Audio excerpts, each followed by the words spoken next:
since I first went live on Set Point on IE Sports Radio. Indeed it has. What is up, everybody? This is your boy, Teran Rodriguez, bringing you the 5-year anniversary special of Set Point. And as always, we have ourselves a jam-packed show as we have lots of volleyball to discuss, such as conference play in NCAA women's volleyball. It did not disappoint. Minnesota taking down Wisconsin. Auburn reverse sweeping Kentucky. Heck, even in the Big West, UC Irvine reverse swept Hawaii. Lots of great results that happened over the weekend. Also, the AVCA is back with week 3 of the AVP League. Who will be playing this week and who played last week? Also, we have a big-time slate of high school girls volleyball matches, as we have the 19th Arizona Tournament of Champions, as well as the Redondo Power Classic. And I will be telling you all the story of how Set Point started, and maybe some other fun facts. And there will also be a Q&A, so gear up your volleyball questions and send them in the comment section. Hand me a volleyball. Set Connect. I'm going to get some volleyball action here on Set Point. Teran Rodriguez bring you the 5-year anniversary special of Set Point here on IE Sports Radio, your direct feed for all that is sports.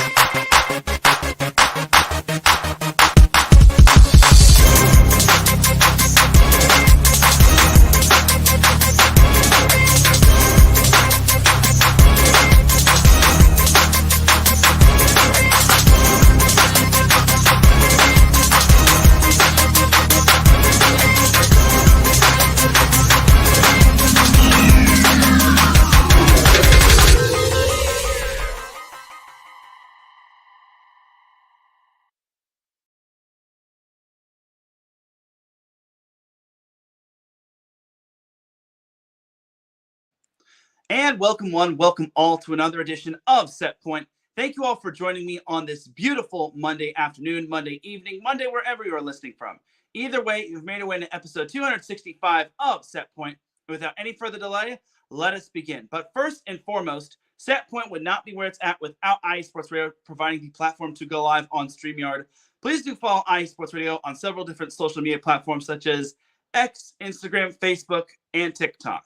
Also, make sure to subscribe to us on YouTube, IE Sports Radio. We are trying to reach 1,000 subscribers by the end of October. And with your help, we can make that goal happen. Also, make sure to check out IE Sports Radio on several different podcast platforms, such as Apple Podcasts, Spreaker, Spotify, iHeartRadio, Google Podcasts, Amazon Music, Audible, CastBox, Deezer, Podcast Addict, Podchaser, JioSaavn. The list goes on and on. And we have a website, iesportsradio.com, for all of your latest sports news, our blog, our page dedicated to each podcast, such as Set Point. That's where you can check it out. And you can also check out our merchandise shop on the website, where you can buy sweaters, t-shirts, tank tops, hoodies, and all sorts of things. And that pretty much falls under the category of sweaters, but I digress. For the last 10 years, IE Sports Radio has been bringing you amazing content, ranging from interviewing legendary athletes, coaches, and other authorized media personnel, to building tailor-made shows dedicated to all major sports news around the country. Thank you to everyone for all of your support and for making IE Sports Radio your direct feed for all of that sports, because without IE Sports Radio, Set Point would not be here. The way you can follow Set Point on social media is on X, formerly known as Twitter, @set_point_IE, and on Instagram, @set_point_IESR. And you can follow me, Teran Rodriguez, on X, formerly known as Twitter, @TeranRodriguez1. Also, Set Point is available on Facebook as well. Before we get on into the volleyball action, we have to pay homage to our sponsors, Planet Jerky Premium Brisket Beef Jerky and Seal the Deal Wax Seals, as well as discuss what IE Sports Radio is all about. So without any further delay, let's get to it.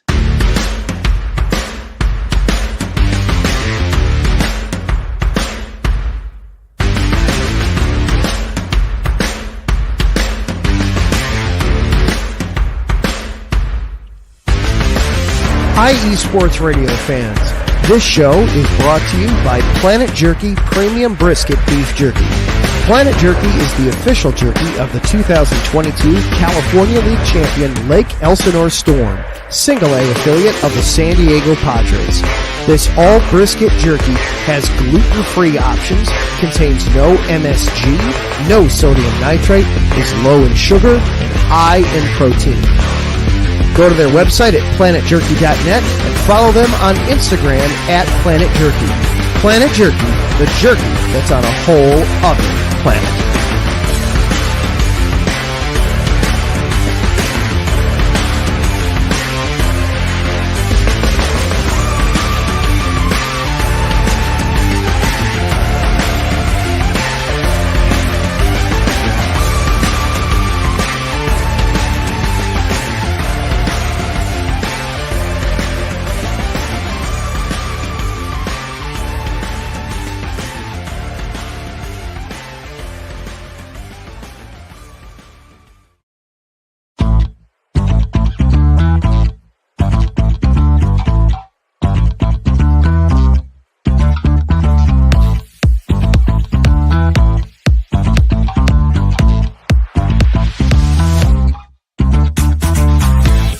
Hey there, IE Sports Radio fans. Be sure to check out our sponsor, Seal the Deal Wax Seals by Cecilia B. You just finished your very own wedding or baby shower invitations and you're looking for that extra special touch? Maybe you just wrote a letter to a relative or a friend and you want to add to their smile when they receive it. Then seal the deal with Cecilia's handmade sealing wax stamps for your invitations, letters, and gifts. You bring the deal, we'll bring the seal. You can find them on Instagram at sealthedeal_wax stamps and on Facebook, Seal the Deal Wax Seals.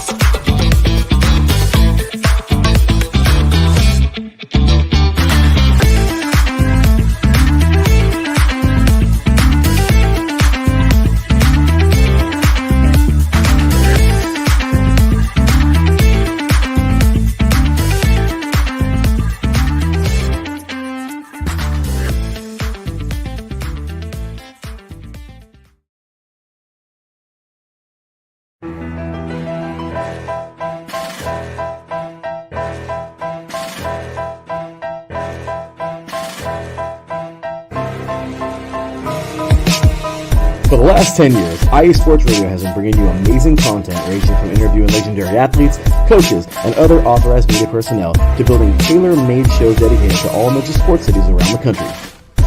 Make sure to follow us at IE Sports Radio on X, Instagram, Facebook, TikTok, and YouTube to keep up with the latest in sports and with all of our shows.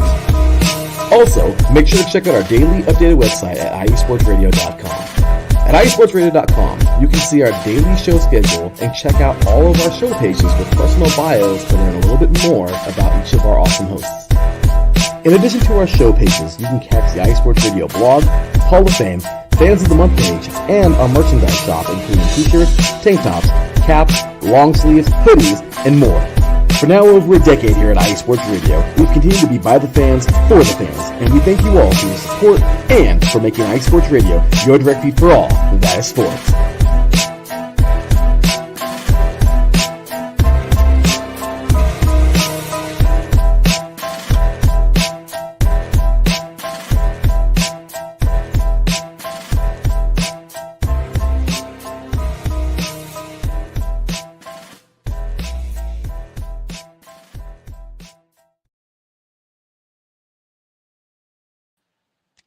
That is right, everybody. Definitely check out all of our sponsors, Planet Jerky, Premium Brisket Beef Jerky, and Seal the Deal Wax Seals. Make sure to check out IE Sports Radio. Again, make sure to also like, follow, do all that sort of thing with IE Sports Radio via social media. So without any further delay, let's get on into the volleyball action. So today is a monumental day. Set Point turns 5 years old today. So on this day, Set Point first went live on IE Sports Radio via Spreaker. I remember it was like 11 a.m. when I first went live, which was quite astounding.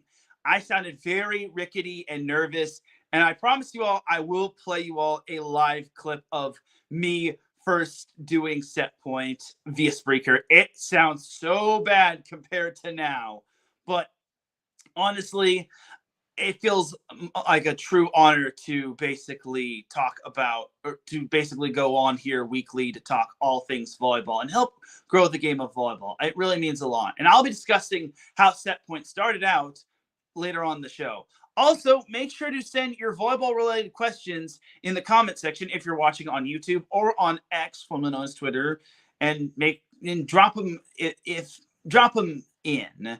You can either at me at set_point IESR, which you will see right now. That's where you can send your questions. And you could even just at me and say, hey, set point, blah, blah, blah, blah, blah, blah, blah. But they have to be volleyball related because I'm not going to answer anything not volleyball related. So anyway, without any further delay, let's get on into the volleyball action. As Ralph Claves pops in the chat room, he says, good evening, Teran. Have a great show that we know is very special to you. Thank you, Ralph. It is much appreciated. And Adam Karnik pops into the chat room. He says, congratulations on 5 years, Teran. Aw, thank you, Adam.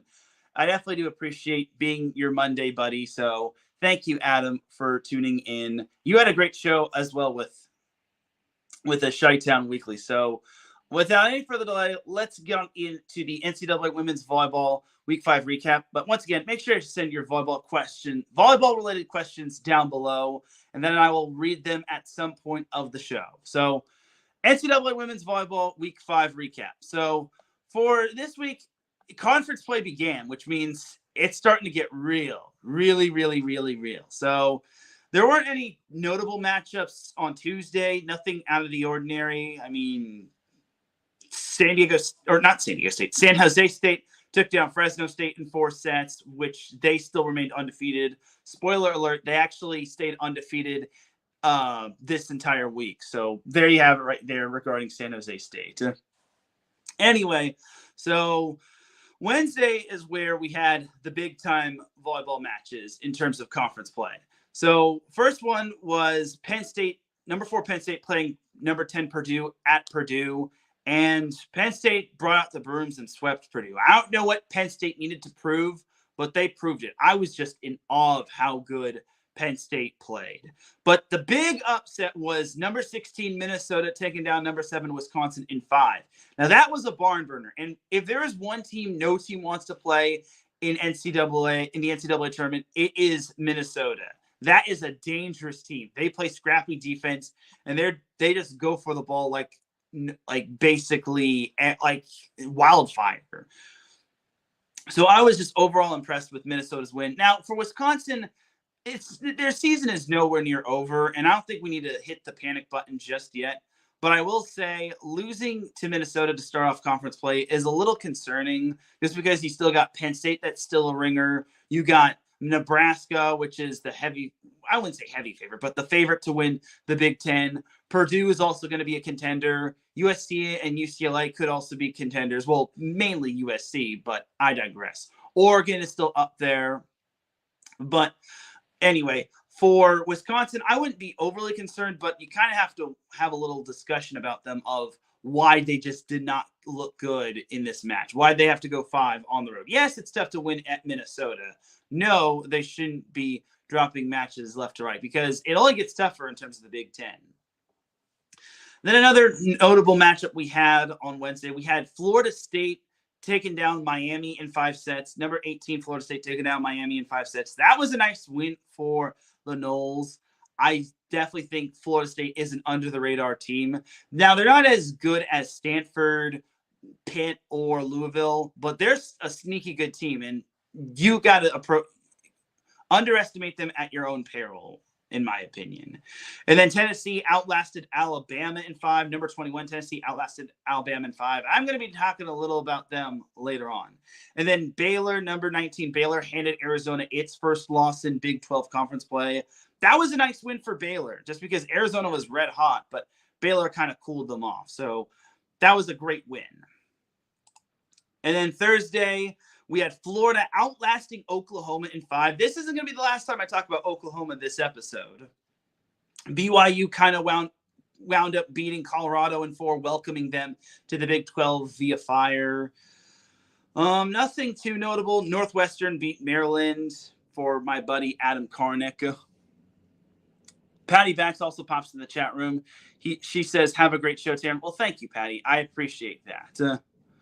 So anyway, that was pretty much that in terms of notable volleyball matches on Thursday. I mean, UNLV beat New Mexico. That's no big deal. San Diego beat Gonzaga for Jen Petrie's, I think it was 700th win, if not 500th win as head coach. Either way, it was a very notable win for the Toreros. Nothing. Pepperdine welcomed Oregon State in the worst way to the West Coast Conference as they wound up beating them in 4. Long Beach State beat UC Davis, but y'all don't want to listen to this Big West Conference gospel. That's going to be my thing going forward. I'm not going to talk too much about the Big West just because I know half of my audience isn't really all Big West fans and whatnot. So there you have it. All right, jumping to Friday now. Now, Friday, there were some notable matches and scores. We had number 1 Pitt handing Clemson their first loss. This was kind of expected. Number 2 Nebraska took down UCLA in 4 at the Bob. Okay, I will just say the UCLA is kind of scrappy. I don't think they're a bad team. My only qualm with them is, can they keep up with the entirety of the talented Big West Conference teams? We have then number 3 Stanford took down Notre Dame in 4. Nice win right there for the Cardinal. It's a nice road win. You had Marquette taking down UConn in straight sets. That was a good win. UConn was undefeated going into that match, but then Marquette kind of cooled them off. Oregon was welcome to the Big Ten with a nice sweep over Illinois. USC outlasted Ohio State in 5. Number 23 SMU upset number 13 Georgia Tech. That was big right there. SMU continues their great start to ACC play. So that was huge right there. And then, like I mentioned, Auburn reverse swept number 12 Kentucky at Auburn. Now, if there's one team that kind of deserves a little respect, it's Auburn, especially after this past weekend. I was very impressed by how they played. You also had Baylor taking down Arizona State on Friday in Waco. They took down number 14 Arizona State. So that's another team that kind of is consideration for my team of the week. Yes, I have not picked my team of the week. It's either going to be Baylor or Auburn. I think it's probably I'm leaning toward Baylor. And then that's pretty much that. I mean, I guess TCU took down Arizona, but that we already established that they were a good team. Now, another notable result coming in the SEC. We had number 8 Texas beating Texas A&M in 4 sets. This was a rematch of last year's first round matchup between the Aggies and the Longhorns. This was actually the first ever Texas match, or first ever SEC match for Texas. And I heard that Texas A&M drew a crowd of over 9,000 plus people, which I thought was great. So great job to Texas A&M's fans for showing up and showing out, as well as the Longhorn fans. But Texas is still them when it comes to conference play. I don't think a whole lot of teams will be challenging them. Maybe Kentucky and Florida, but they won't have to. One team they won't have to deal with is Kansas State, which is so tough to win at when it comes to playing in Lawrence. But I digress. Then also on Friday, this was a notable result right here. UC Irvine reverse swept Hawaii. Yes, I know I said I wasn't going to talk too much about the Big West Conference, but oh my God, this was a huge win. Most of us were probably asleep, especially you East Coasters, but UC Irvine reverse sweeping Hawaii was so big. UC Irvine was led by Hunter Rydell, who had 21 kills. You had Ella Gardner with 13 kills. Kaylin Alexander had 19 kills for Hawaii. But in the 4th set, she left and did not come back. I was hearing that it was a shoulder injury, and that's so big right there. Hawaii needs Kaylin Alexander. Without her, I wouldn't say they're not a good team, but they're not as strong as they were before her injury. And this week is kind of a big week because I know they play Long Beach State on Saturday. I don't know who they play beforehand, whether it's UC San Diego or whatnot. But I'm going to be at that Long Beach State Hawaii match because that's a rematch of last year's Big West Conference Tournament Championship final. So I would say Hawaii is pretty much in trouble because that was only their first Big West Conference match. But if Kaylin Alexander's injury is long-term, then you kind of got to be a little concerned. But Robin Mo said it best in her post-game interview following Hawaii's win over Cal State Fullerton.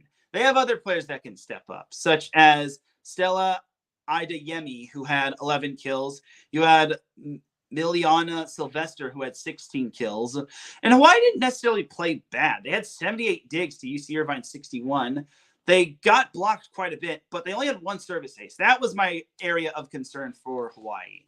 And I get it. Hawaii's a little bit younger than last year, and it's the first year without Amber Igidi, but Hawaii is still a dangerous team. I think they can contend with the likes of Cal Poly, Long Beach State, UC Santa Barbara, which they also lost to Cal State Bakersfield. So I know that's pretty much going to do it for Big West. I promised you all I wouldn't be talking too much Big West Conference, but it is what it is. So then we jump to Saturday. We had Purdue outlasting number 10 Purdue outlasting number 16 Minnesota in 5.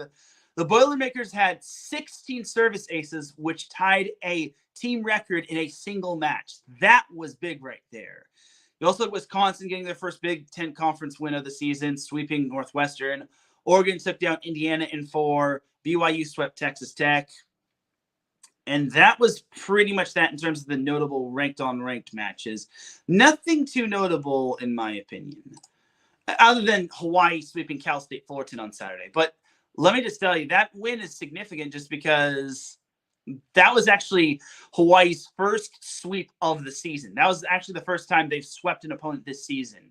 I know it's Cal State Fullerton, but that's kind of surprising. But it just shows that Hawaii is not playing any cupcake opponents. They're not shying away from the challenges. They're playing some really good opponents like SMU and UNLV and San Diego and so on and so forth. They want to play these opponents. Oh, yeah, and Texas and Baylor. They want to play these opponents just because Big West Conference play is going to be such a gauntlet because UC Irvine, they've got some studs on that team. Cal Poly has a heralded and experienced team. Long Beach State, I'm biased when I say this. I think they can make some noise after a tough preseason. Santa Barbara, even though they lost to Bakersfield, that they could still probably pick up a few wins here and there. So Hawaii is not anywhere near the team of they were last year, but they're still a dangerous team. And then Sunday, we had number 1 Pitt sweeping number 13 Georgia Tech. That one was a little surprising. I didn't think Pitt would take him to the shed by that much, but Pitt is still number 1 in the nation, spoiler alert, and they still have yet to drop a set. So they went 3-0 last week, and they are just still bulletproof. Who will challenge them? That still remains to be seen. But I'm guessing it'll probably be Stanford or Louisville, which played on national TV via ESPN as the number 5 Cardinals swept the number 3 Cardinal, which I thought was surprising. Now, the second set I feel was kind of the turning point. The third set was also tight, but Louisville was able to pull off the win. Now, my takeaway from Louisville is this. They are still experienced. And I feel that people who have Louisville behind Stanford, I kind of question you just because Stanford lost quite a bit to graduation. Louisville returns way more from last year's team. And losing Kendall Kipp, who is a once-in-a-lifetime player, in my opinion, maybe for others, maybe twice-in-a-lifetime player, that is going to take some transitioning. I mean, you still have Aaliyah Rubin, who's still pretty darn good. And Stanford's still going to be up there.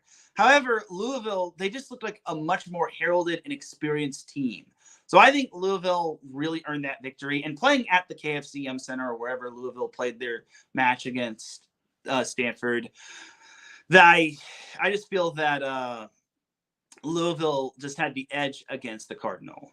Then you also had number 2 Nebraska taking down number 20 USC in straight sets on Big Ten Network. Now, this was a little surprising just because I thought USC was going to put up a better fight, especially with Allie Batenhorst returning to Nebraska, where she first started out her collegiate volleyball career.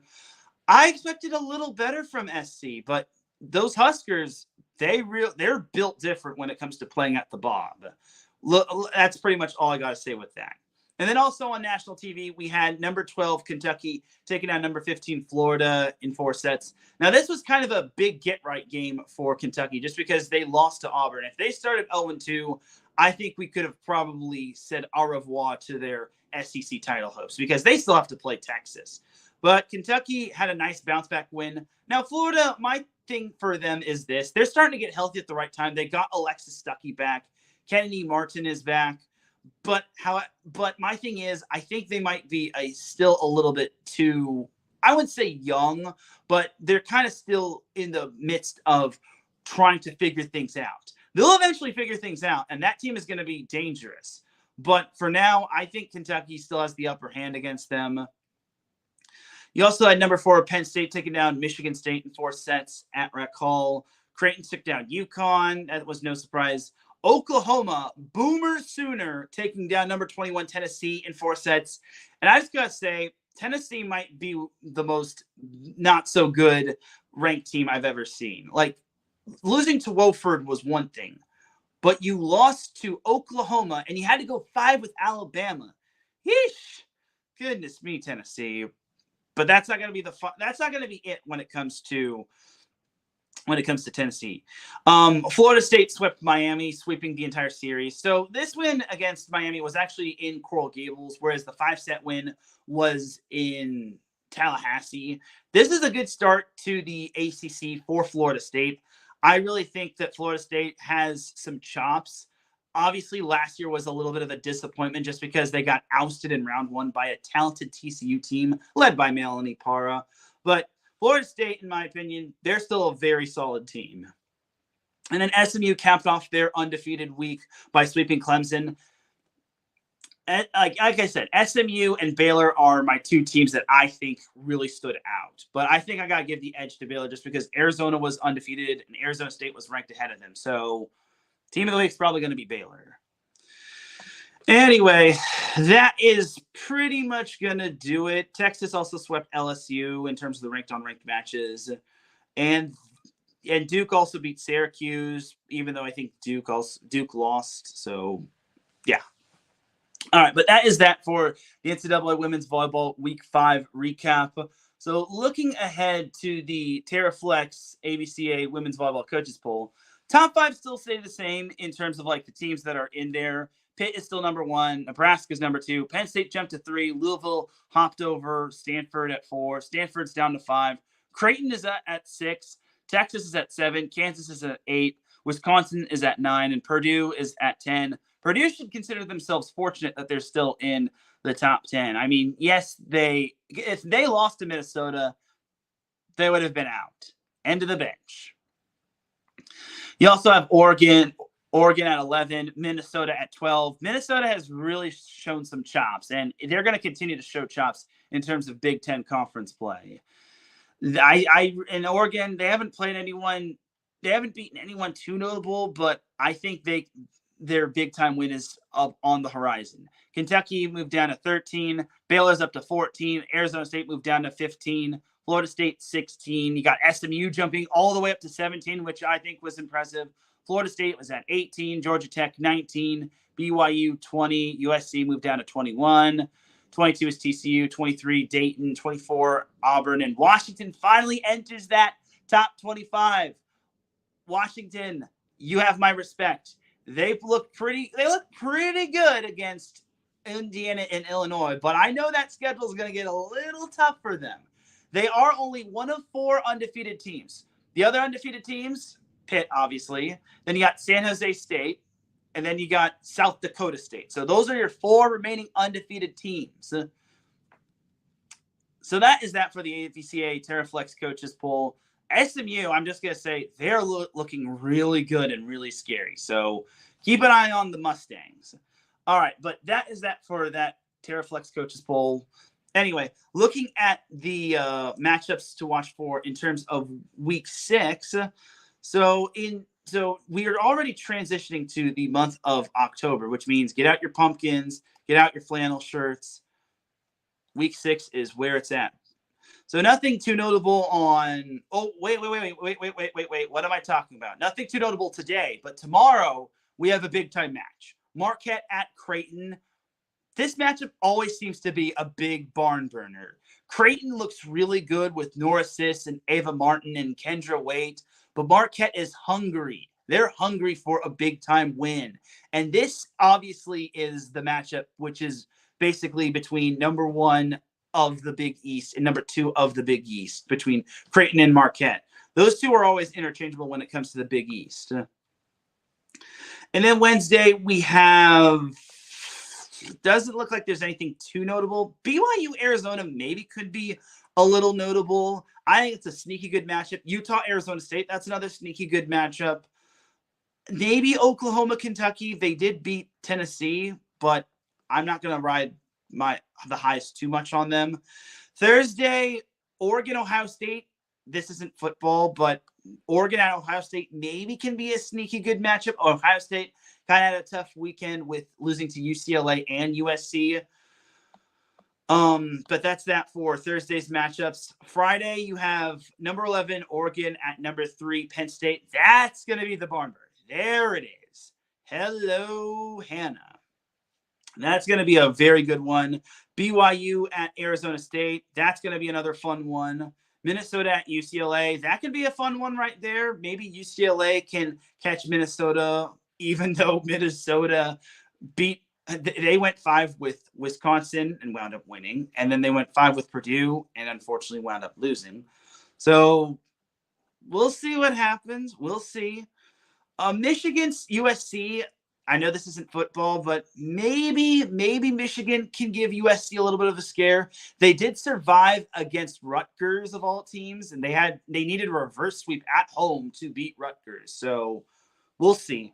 Georgia at Auburn. Let's see if Auburn can continue their hot streak, and hopefully for their sake they can keep it up. Because again, Auburn, SMU, and Baylor were my teams that really stood out to me last week. And then Saturday, we have number 12, Minnesota at number 21, USC. God, if it wasn't for Long Beach State versus Hawaii, I would totally go to that match. But c'est la vie. Then you got number 14, Baylor at number 22, TCU. I like this matchup. This is a nice little in-state rivalry right here.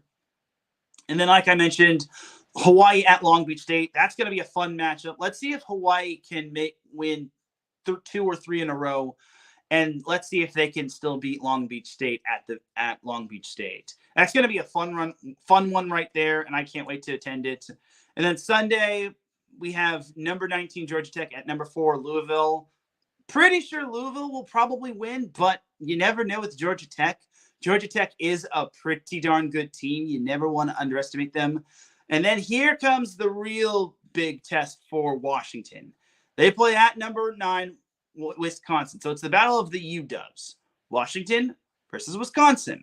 Let's see if Washington can win this top 10 matchup. Let's see if they can stay undefeated after this weekend. If they stay undefeated after this week, I will give them team of the week guaranteed. Missouri, Kentucky is also a good one. Missouri is such an underrated team. They have such a great head coach in Don Sullivan. You also got Michigan State, Purdue. Michigan State is kind of a sneaky good team. I think they have what it takes. I do like their coaching staff, and I think that they've got some scrappy players on that team. Texas A&M, Auburn. This is going to be a nice little week for Auburn. Let's see if Auburn can continue their momentum, because Georgia and Texas A&M, they're not bad teams in the SEC.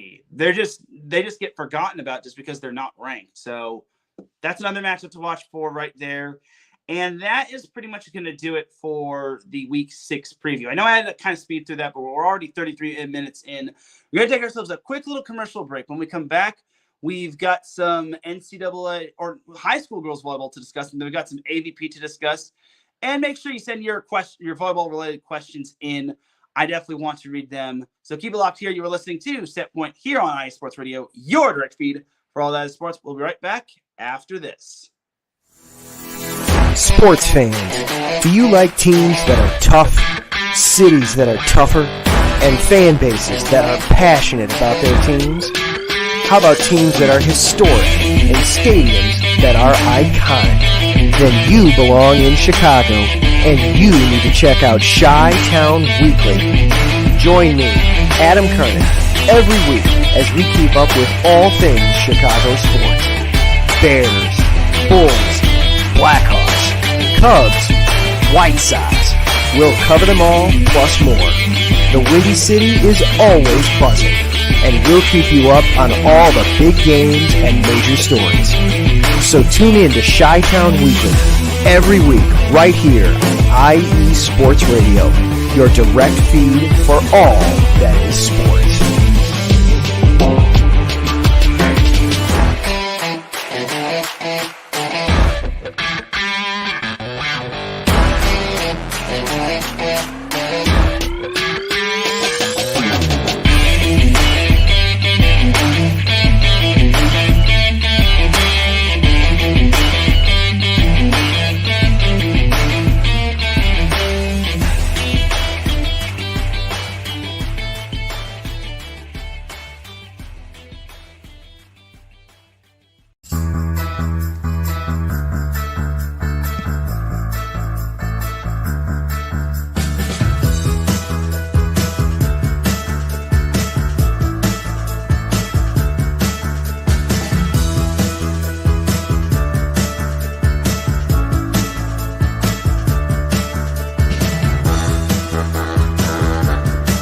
What's up, New York? This is Ricky K coming at you with the NY State of Sports, a new show here on IE Sports Radio, your direct feed for all that is sports.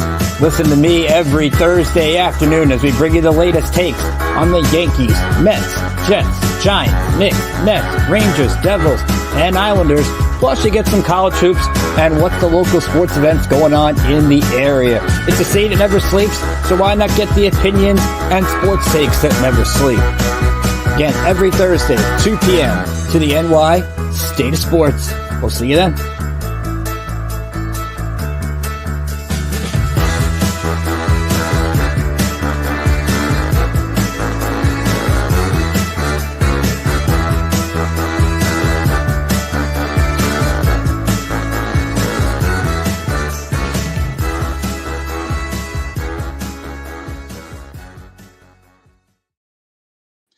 And welcome back to Set Point here on IE Sports Radio, your direct feed for all that sports. Definitely check out all of our amazing shows, such as New York State of Sports, and also check out Adam Karnick, who celebrated his 200th episode last week.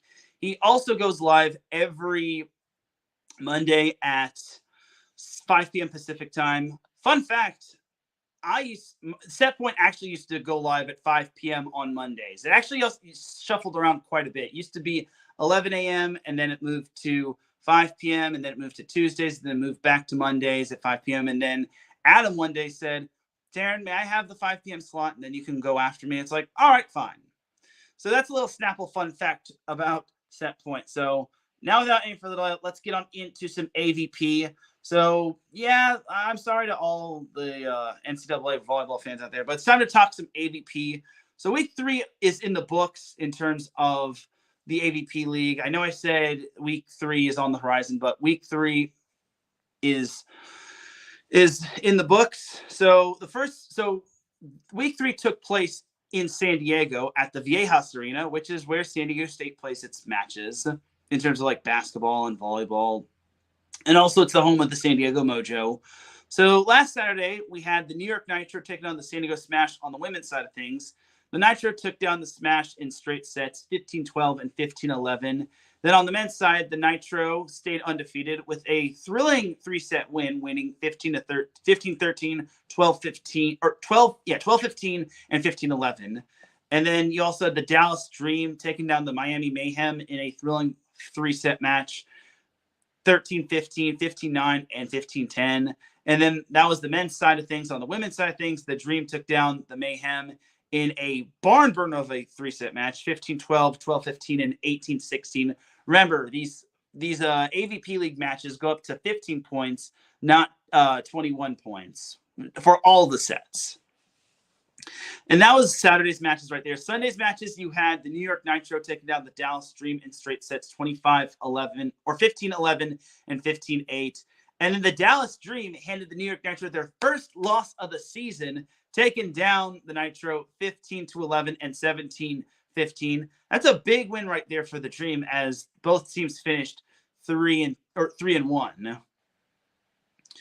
So great job to the Dallas Dream on their past weekend. That's the only thing New York might actually beat Dallas in, unfortunately. Too soon, Giants fans. Anyway, but we had the Miami Mayhem taking down the San Diego Smash on the men's side in straight sets, 15-12 and 15-11. Then on the women's side of things, you had the Miami Mayhem taking down the San Diego Smash in a thrilling 3-set match, 15-9, 11-15, and 15-11.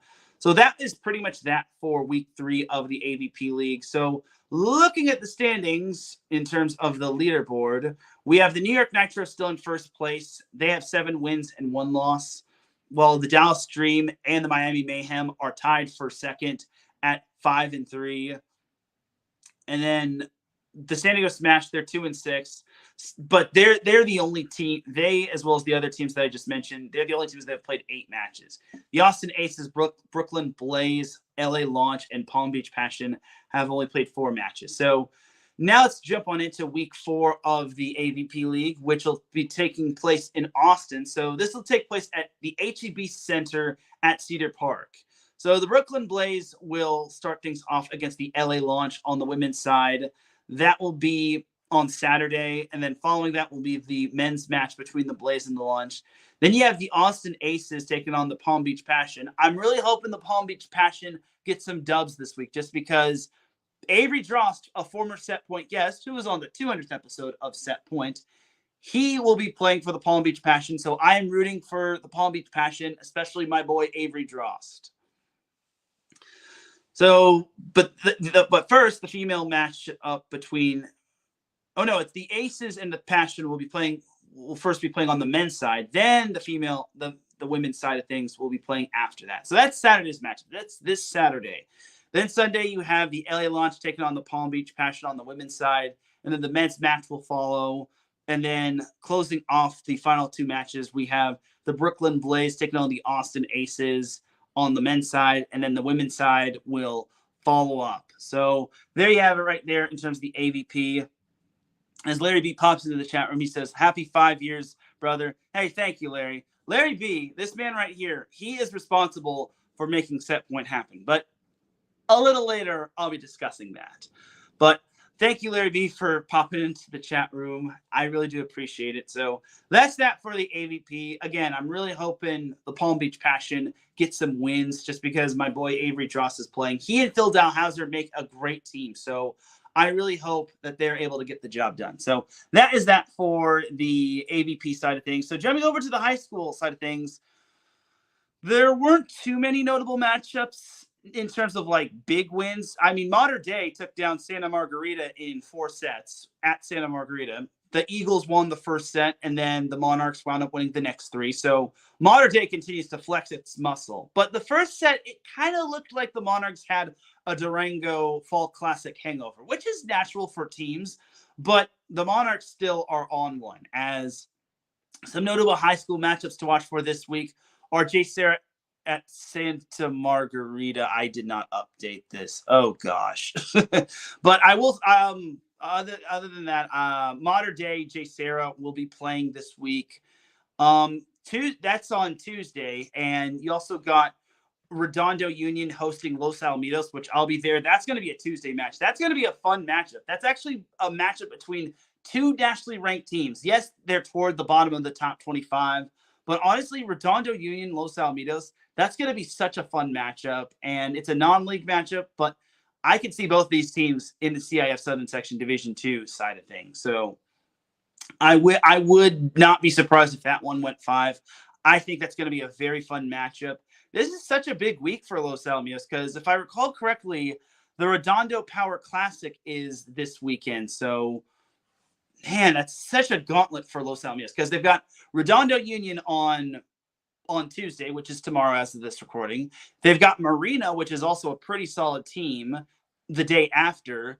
And then Friday, they have the Redondo Power Classic Day 1, and then they have the Redondo Power Classic Day 2 at Redondo Union High School or Miracosta, depending on who's hosting. If I recall correctly, Miracosta hosted last year in terms of the championship. So this week should be Redondo Union's turn to host the championship. But I'm going to be there, and it's going to be a very fun tournament. I always love that tournament. Some will say that it's too much volleyball in 1 week for certain teams, but it is what it is. But the Nike Tournament of Champions is also this weekend. That's going to be a very big tournament right there. I am excited for that just because you've got a lot of good teams partaking, such as Mater Dei and Sierra Canyon. I think this is going to really prove who the legit contenders are. And it's not just those teams, like I just mentioned, Mater Dei, Sierra Canyon. It's going to be other really talented teams from all over the world. This is taking place in Arizona, and I think this is it's going to be a barn burner. So pack your AC, pack your fans, pack everything, just because it's going to be an intense tournament. I think last year was kind of a little bit of a drop off just because not a lot of teams partook in that. But I think the teams that are going to be partaking in it are going to give themselves one final tune-up. So they've got lots of divisions. This whole tournament has so many divisions. You got the Premier Division, you've got the Elite Champ, and then you've got the National Division, which is like home to like nationally ranked teams. So the teams that are playing are as follows. Bishops, which I think is the Bishop School of La Jolla, DuPont Manual, Horizon, Marymount, Notre Dame Prep, Perry, which is in Arizona, South Point Catholic, Tampa Prep, Castile, which was that talented Arizona team that made the quarterfinals of Durango, Eastlake, Jesuit, Mater Dei, Omaha Westside, Pinnacle, Santa Margarita, Valley Christian, Centennial. I don't know if that's Corona Centennial or Centennial of Nevada, but it is what it is. Fossil Ridge, La Cueva, Mika Mountain, Ontario Christian, Queen Creek, Sunny Slope, Vista Marietta, Cornerstone Christian. That team is back, and that team's going to want revenge. I already know they're going to be one of the top seeds in the tournament. Hamilton, Liberty, Mountain Ridge, Oliveto, Sacred Heart Prep, Sunrise Mountain, and Xavier Prep. That's a good team right there. That Xavier College Prep team, that's a very good team. So, and the Premier Division isn't really like the biggest division, but there are some decent teams. There's the Premier Division. Doesn't look like there's anything too notable regarding that. There's nothing really stand outish when it comes to those teams. I think it's when it comes to the Premier Division, it's the teams that are like partaking in this that aren't nationally ranked. But I digress. So lots of volleyball happening this weekend, whether it's the Redondo Power Classic or whether it's the Nike Arizona Tournament of Champions. It's going to be held in Mesa, Arizona. Like I mentioned, it's going to be Friday and Saturday. So there you have it right there in terms of the high school girls volleyball side of things. This past weekend on Saturday was a first in terms of California. You had Campbell Hall hosting the first ever outdoor girls volleyball match in California. So Campbell Hall hosted Sierra Canyon, which obviously is one of the top ranked teams in the nation. So we all kind of know what was the result of that. Sierra Canyon swept Campbell Hall.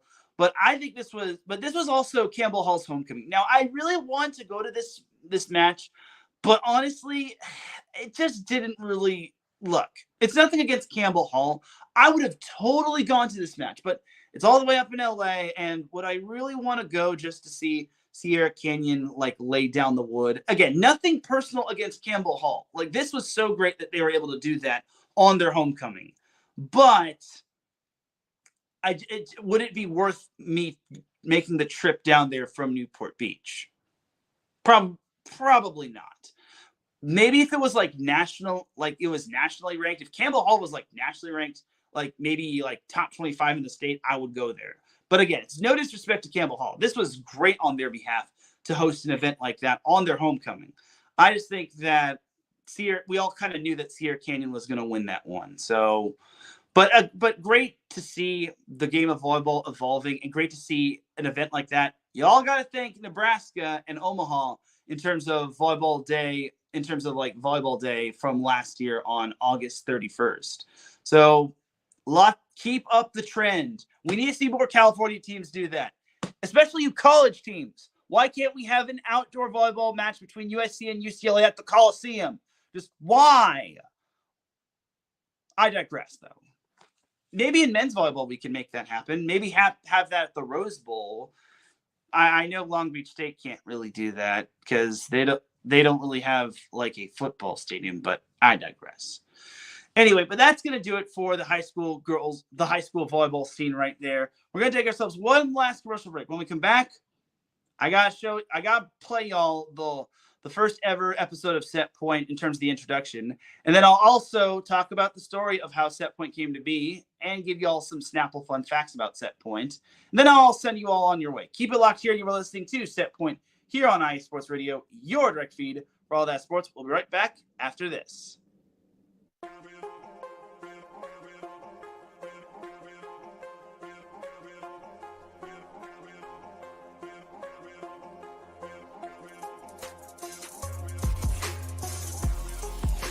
Hello, ladies and centers. Hello, sports fans around the world. Hello, IE Sports family.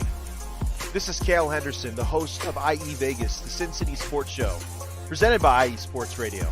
If you folks are interested in sports in the Vegas area, if you're wanting to have a blast for 1 hour every Tuesday night from 7 p.m. Pacific Standard Time to 8 p.m. Pacific Standard Time, this is a show built for the Vegas sports fans, where we feature the Las Vegas Raiders, the Las Vegas Golden Knights, the Las Vegas Aces, and the University of Las Vegas, Nevada Rebels. Hopefully, fingers crossed, MLB team coming soon. Either way, if you folks are looking to have a blast for 1 hour each and every week, tune in Tuesday, 7 p.m. Pacific Standard Time to 8 p.m. Pacific Standard Time. If you folks are interested in Vegas sports news, go to our Twitter at SinCities_IESR, and you can speak with me, the host, Cale Henderson, at Cale_Henderson on Twitter. At any time, be happy to reply. Always want to reach out to our fans. Again, the Sin City Sports Show, presented by IE Sports Radio, your direct feed for all that is sports.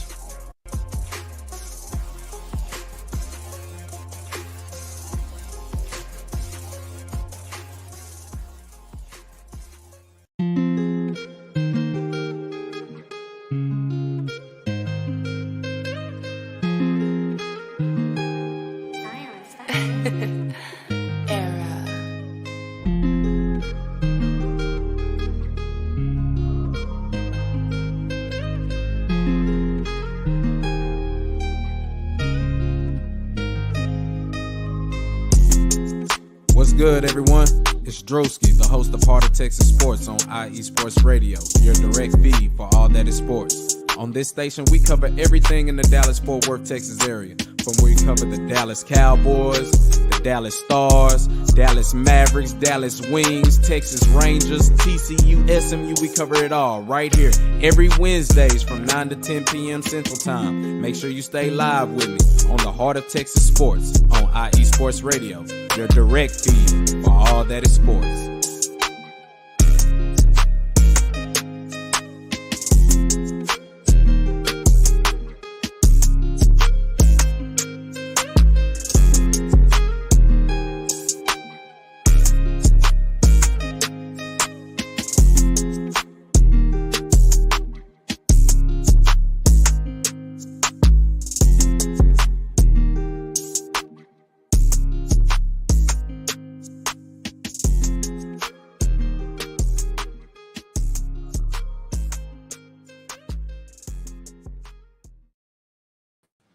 And welcome back to the final part of the 5-year anniversary of Set Point here on IE Sports Radio, your direct feed for all that sports. Definitely check out our amazing shows such as Sin City Sports with Cale Henderson and the Heart of Texas Sports with my buddy Drewski.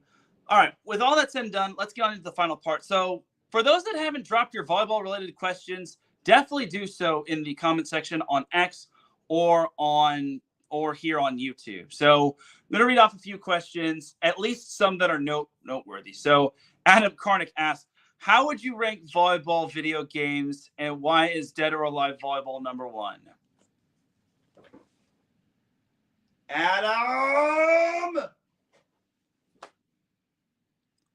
I told you specifically, Adam, that Dead or Alive Volleyball is not considered volleyball. I know what he's talking about, but I know he's joking because you see that little winky face at the end.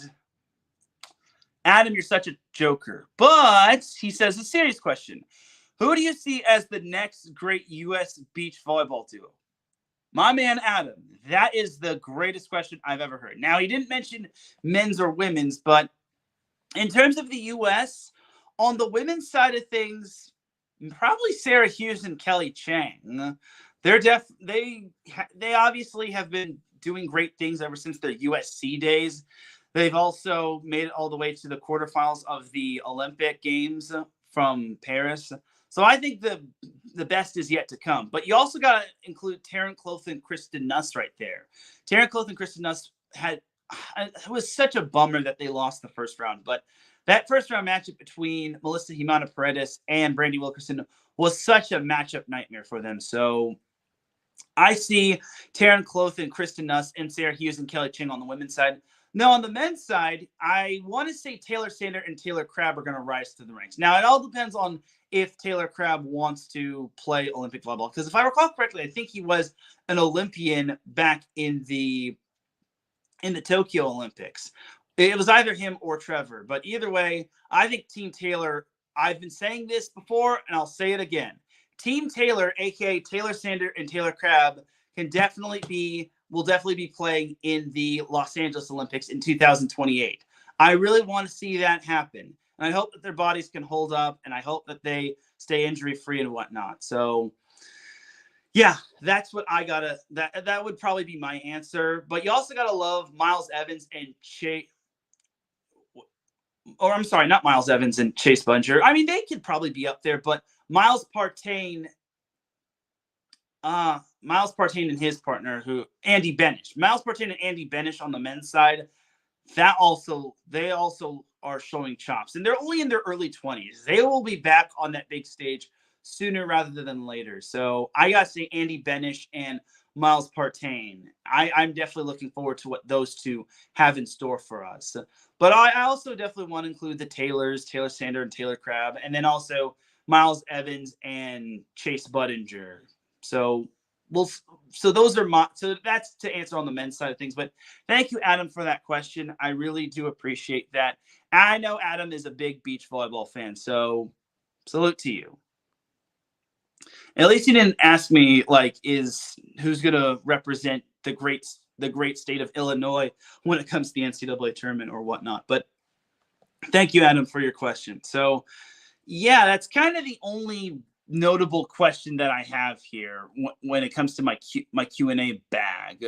Unfortunately, nothing too special, but it is what it is. So definitely do drop your questions regarding the Q&A.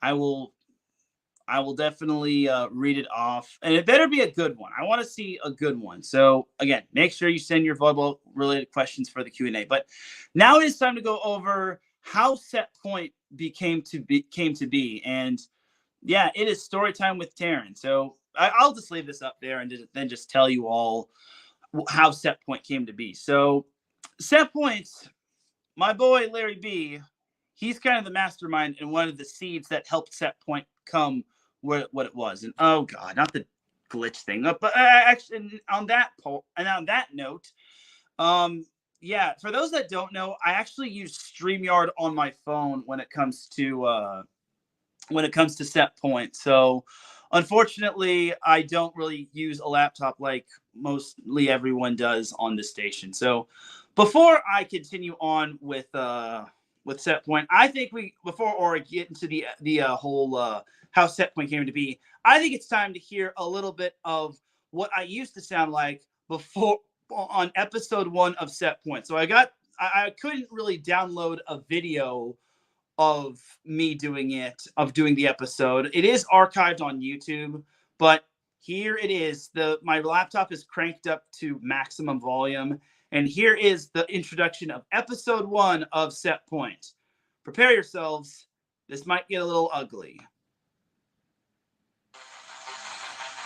I hope y'all can hear it.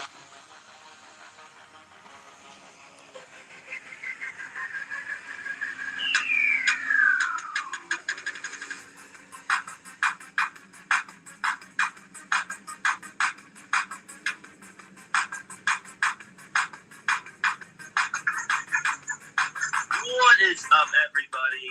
My name is Teran Rodriguez, and this is the debut of Set Point, hosted by yours truly, Teran Rodriguez, which is me, of course. And good morning, Monday morning to you all. I hope you all had an amazing weekend. Yeah, that was how I first started out.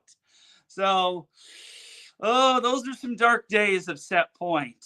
But that was my first ever show. I remember it perfectly. It was a Monday morning, 11 a.m. Pacific time. I was still a student at Long Beach State, so I couldn't really have Set Point in the afternoon because of my time conflict with my classes. This was before the pandemic, mind you. So, yeah. And I made a lot of amateurish mistakes back in the day. I had shows on Saturday during the weekend when college football was being played. Yeah, I would also do like weekend shows regarding Set Point to talk about the NCAA volleyball match that I went to, aka Long Beach State. So yeah. Those are some dark days. Like, again, those were some dark days of Set Point, and now I've kind of blossomed a little bit more. I still am not quite on that level of some of the other volleyball media, but I digress. All right, but how Set Point came to be. So Larry B, like I mentioned, he's kind of the reason why Set Point is possible. Well, he's the reason why IE Sports Radio is possible. So for me, when it comes to Set Point, I will just say I actually did not start off as the host of a volleyball show. I actually started off as the co-host of a baseball show, but unfortunately that didn't really work out all that well. So I was eventually Larry's co-host for 3 and Out College Edition and The Defining Moment, but I was still trying to get myself off the ground, and eventually he got so busy that we couldn't really do the show. And I said, well, you recruited me to be a host, and I'm not being a host. So what the heck, Larry? Why are you doing this? Like, why can't I have a show? And then he's like, well, you know what, Teran? How about I give you your own show? I think you're ready for your own show. And then at the time, we had a basketball show hosted by Phil Jones and Phil Robinson, formerly of The Unfiltered Truth. I was eventually going to be the host of Fast Break, which is now hosted by Dentarius Locke and Davidson Crooks. I was going to be co-hosting the show with Kylam Reynolds, who is an IE Sports Radio Hall of Famer, or should be, or soon will be an IE Sports Radio Hall of Famer. But yeah, I didn't know what show I was going to do, because at the time we didn't have regional shows. We had shows dedicated to baseball of certain sports. And then I basically told Larry, well, what am I going to do now, since there's no basketball show, or there's a basketball show taken, there's a football show taken. What other show can I take? And then he basically told me, well, since you know so much about volleyball, because I did so great in terms of breaking down a segment of the defining moment of volleyball, why don't you start a volleyball show? And I'm like, okay, cool. So again, I was not the greatest at first. I mean, I had my show at 11 a.m. Pacific time, which is where most people are working. So it was a rough time. I mean, I wanted to get myself comfortable, but honestly, it was tough to find an audience. At first I didn't even have the Set Point X account, or back when it was called Twitter. It was just very tough, in my opinion. And there was actually a point where I just wanted to stop doing the show. It was like, well, no one's listening, and no one really listens to me, and volleyball isn't really everyone's first big sport. And I'm so busy with Long Beach State and all my academics, so I don't know if it's worth continuing to do Set Point. But I just felt the urge to keep on going, and so on and so forth. So I still kept going. And then obviously the pandemic hit, which really threw a wrench into things, which really sucked, because I had to go pretty much a year and a half without any volleyball sporting events. And it looked like Set Point was probably going to be another end for Set Point. But thankfully, I took this page out of the Extra Miles book. I got guests on, which they weren't really the flashiest guests. They were like high school volleyball coaches and maybe some of my local reporters in my area, but I still kept Set Point going, and I was proud to do that. And I couldn't be more proud to have those guests on. So I also got to thank everyone who has supported the show and who has been a guest and anything of that sort. It really does mean a lot. So yeah, I kept it going. I really wanted to try my hardest to be the best I can very much be. I really don't like comparing myself to other people, or I really don't I like competing against other people, but if I compare myself to somebody, then I'm going to feel so down and feel rejected and whatnot. So I just honestly wanted to do the best that I can do. I really want to do the best that I can possibly put on in terms of a show. I know Spreaker is so tough to garner listeners. I know audio is not as big as visual or picture in picture. But I will say I really wanted to do the best that I can possibly can.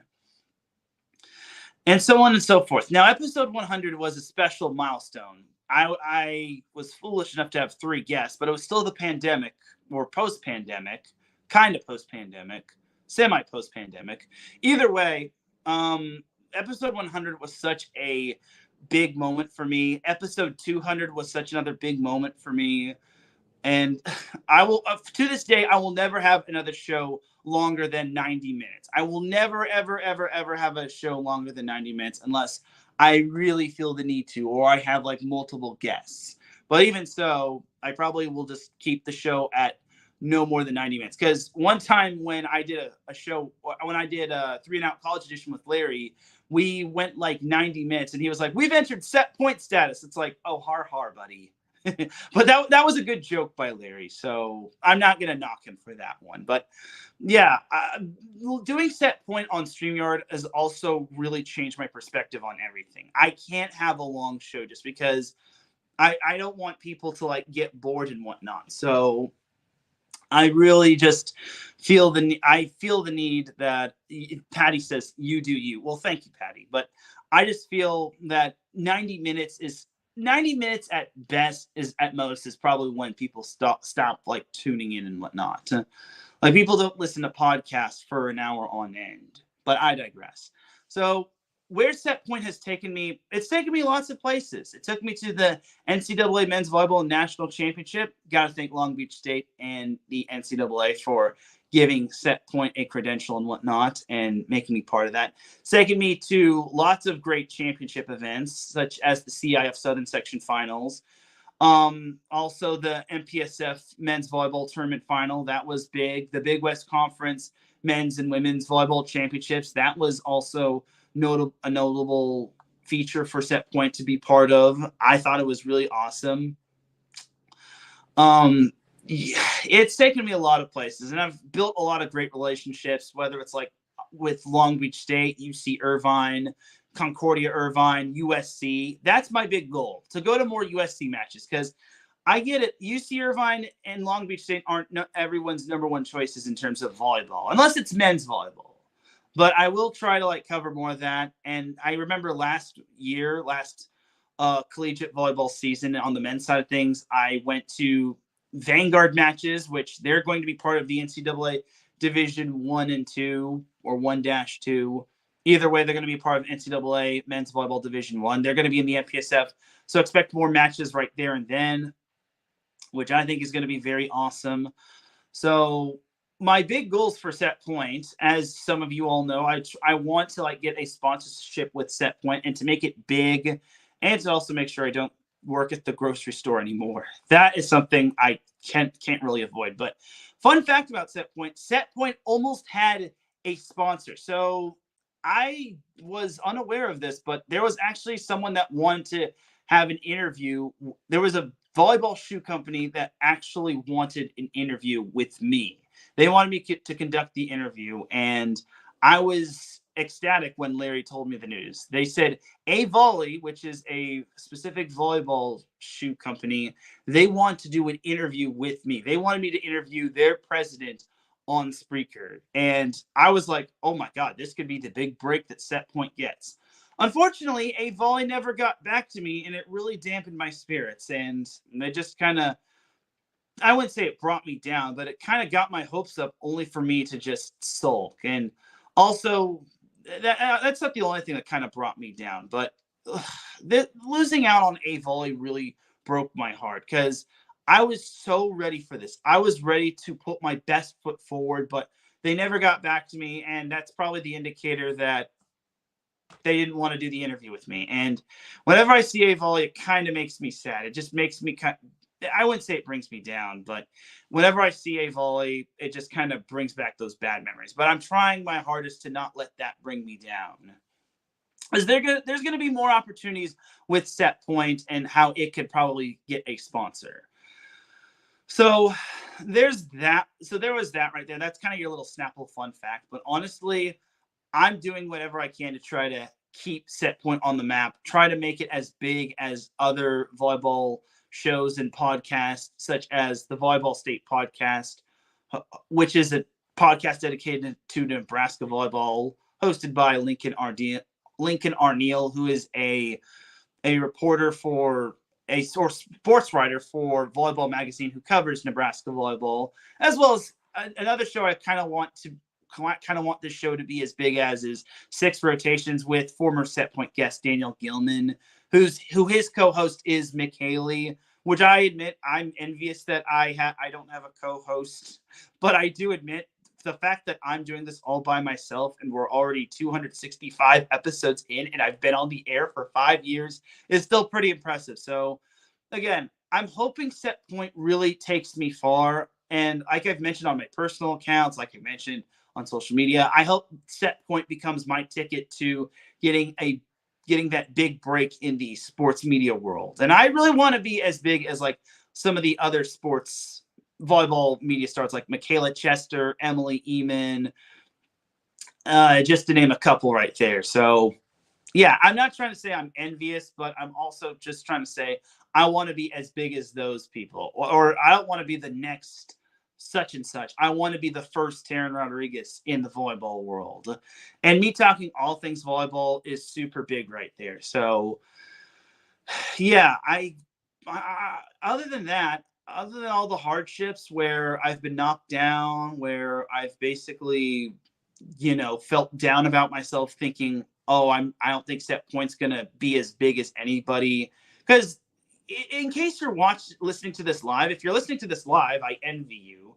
Second and foremost, if you're listening to this and you're not watching Monday Night Football, whether it's between the Dolphins and Titans or the Seahawks and the Lions, well, bully for you. I have to compete with the NFL when it comes to the fall. This is kind of the reason why I like winter/spring better, just because I don't have to compete with Monday Night Football, but I digress.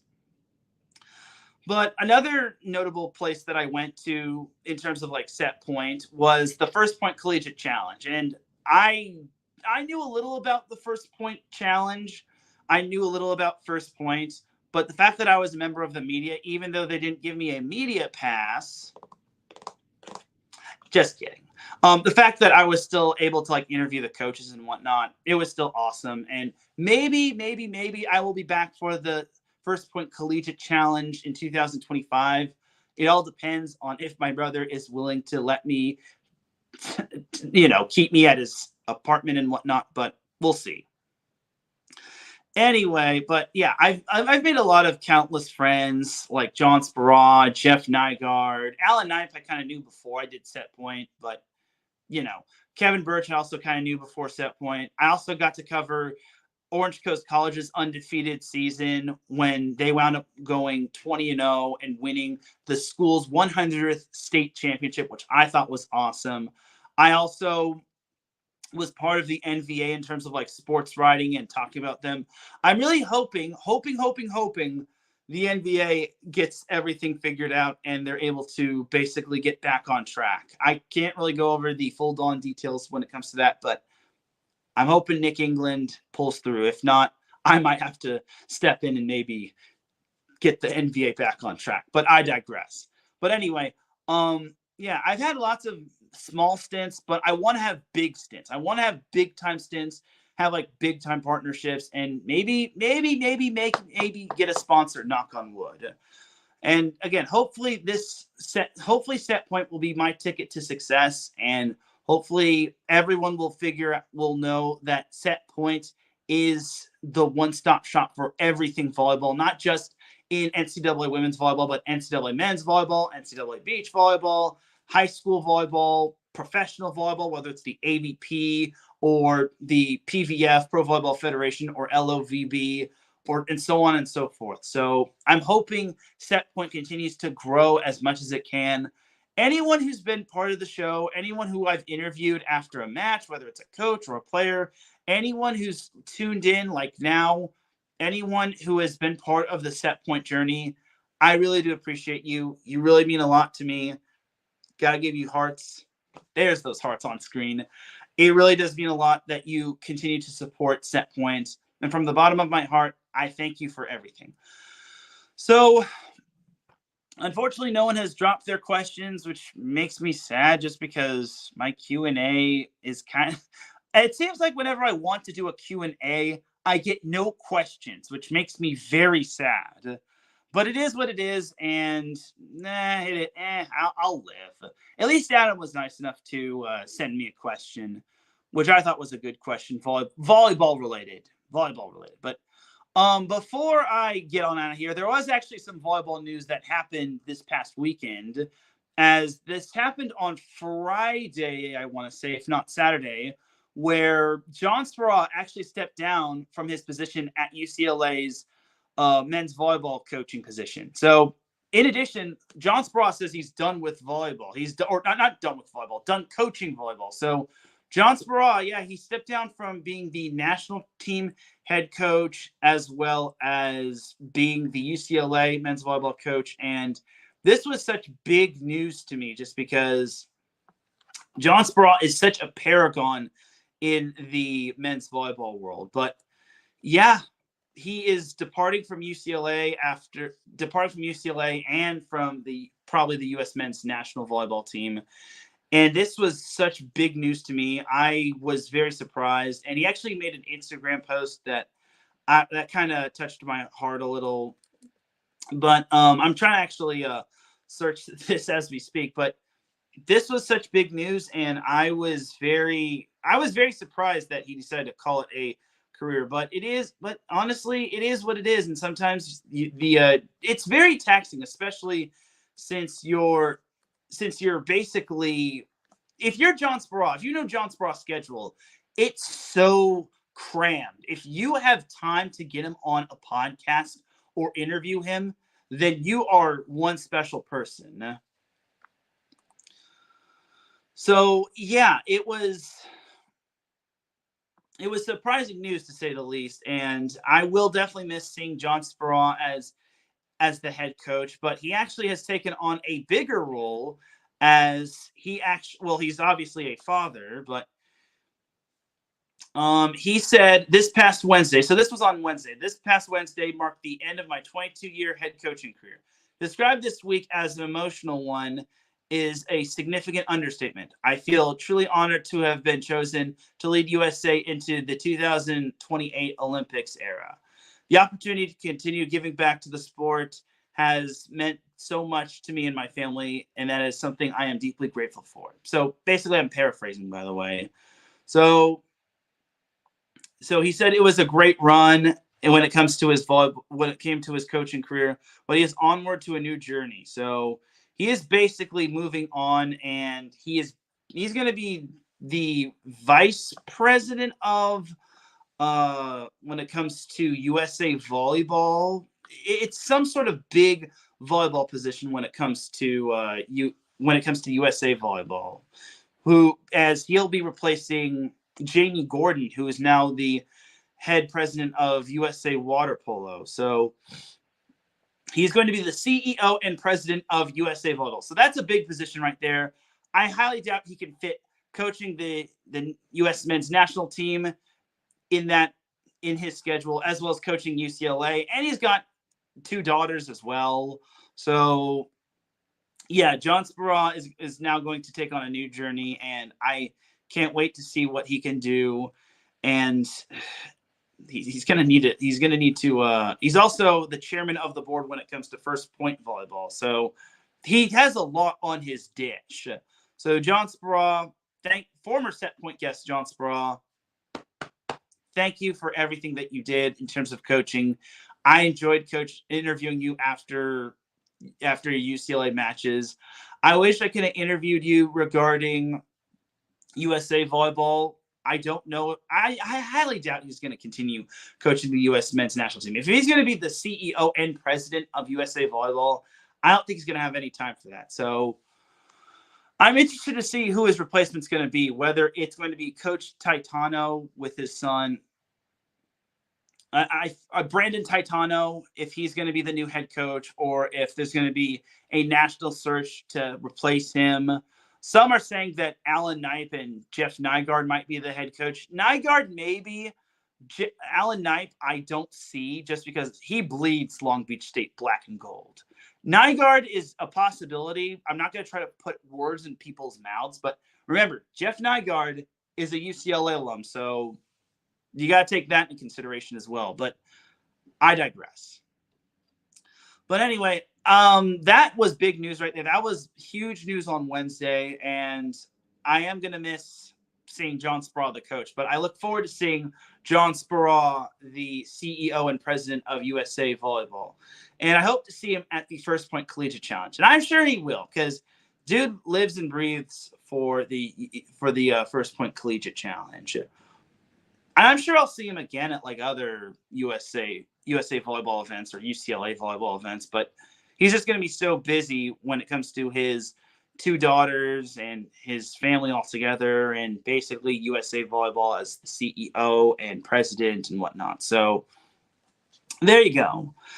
All right, but that is going to do it for this week's episode of Set Point. I really do appreciate everybody tuning in, as well as Adam Kornick giving me the lone question from the Q&A. Tell me how I can improve like a Q&A. How can I improve having a Q&A?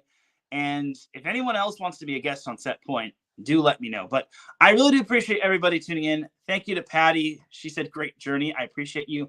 Thank you to Larry B. He's the big reason why Set Point is Set Point. I really do appreciate you. Adam Kornick, I really do appreciate you popping in. He said he gave me that question. That was much appreciated. Also, thank you to Ralph Calise for also popping in. It really means a lot. And he basically said it best. He says he knows that this show is very special to me, and I appreciate it. Also, thank you to Mo Padios for popping in. I really do appreciate him tuning in. But that's going to do it for this week's episode of Set Point. For everyone here at IE Sports Radio, this is Teran Rodriguez signing off.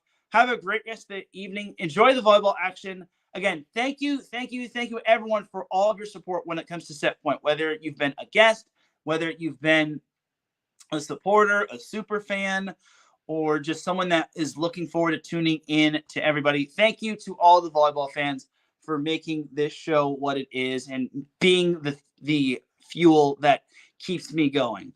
I'll see you all tomorrow at Redondo Union High School for Los Alamitos Redondo Union. And I'll see you Friday for the SoCal Supreme Sports Show. Have a great rest of the evening, everybody. And once again, thank you for your support of Set Point. It truly means a lot. Here's to 5 more years and more to come when it comes to Set Point. We're going to take this thing to the top, baby. Have a great evening, and I will see you on the other side. Peace!